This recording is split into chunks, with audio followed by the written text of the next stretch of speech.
আমি দেখিবলৈ পাইছোঁ যে ফৰেষ্ট বিভাগক মেনেজ কৰি যে কাঠ বেপাৰীয়ে যে ৰমৰমানি বেহা চলাইছে, এটি দুখ আৰু পৰিতাপৰ বিষয় যে বন বিভাগে সম্পূৰ্ণভাৱে ব্যৰ্থ হৈছে নেকি বাৰু।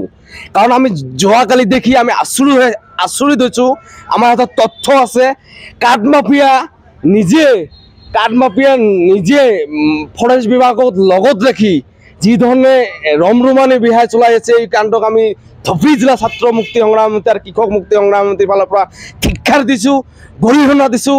আৰু আমি দাবী উত্থাপন কৰিছোঁ যে চাপৰ ৰেঞ্জাৰ তথা বনকৰ্মীয়ে তথা ফৰেষ্ট বিভাগে যি ধৰণে কাঠ মাফিয়াৰ লগত সহযোগ কৰি যি ৰমৰমানি বিহাই চলাইছে, এই ৰমৰমানি বিহা অতি শীঘ্ৰে বন্ধ হোৱাৰ কাৰণে আমি দাবী উত্থাপন কৰিছোঁ। আৰু যোৱাকালি যিসকল কৰ্মীয়ে কাঠ মাফিয়াক আটক কৰাৰ পিছতো তেওঁলোকক এৰি দিয়া হৈছে, কিন্তু এই কাৰ্যক আমি ধিক্কাৰ দিছোঁ ধুবুৰী জিলা ছাত্ৰ মুক্তি সংগ্ৰাম সমিতিৰ। কাৰণ এনে কাৰ্য সমাজখনৰ বাবে একেবাৰে বহুত ক্ষতিকাৰক। গতিকে এই কাৰ্যক আমি ধিক্কাৰ দিছোঁ আৰু গৰিহণা দিছোঁ। কাৰণ বন বিভাগে যেতিয়া কাঠ মাফিয়াৰ লগত সহযোগ কৰে, এই এনেকুৱা কাৰ্য আমি দেখি আচৰিত হৈছোঁ।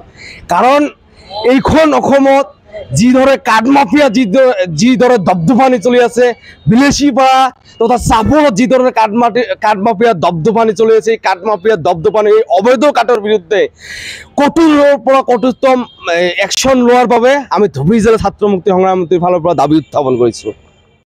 আমি সৰ্বশেষত ছাত্ৰ মুক্তি সংগ্ৰাম সমিতি আৰু কৃষক মুক্তি সংগ্ৰাম সমিতিৰ ফালৰ পৰা স্পষ্টভাৱে বন বিভাগক আমি সকীয়াই দিছোঁ যে যদি এইসকল কৰ্মীক যদি নিলম্বন নকৰে, তেন্তে কৃষক মুক্তি সংগ্ৰাম সমিতি ছাত্ৰ মুক্তি সংগ্ৰাম সমিতিৰ প্ৰত্যাহ্বান গ্ৰহণ কৰিব লাগিব দেই। আমাৰ স্পষ্ট কথা।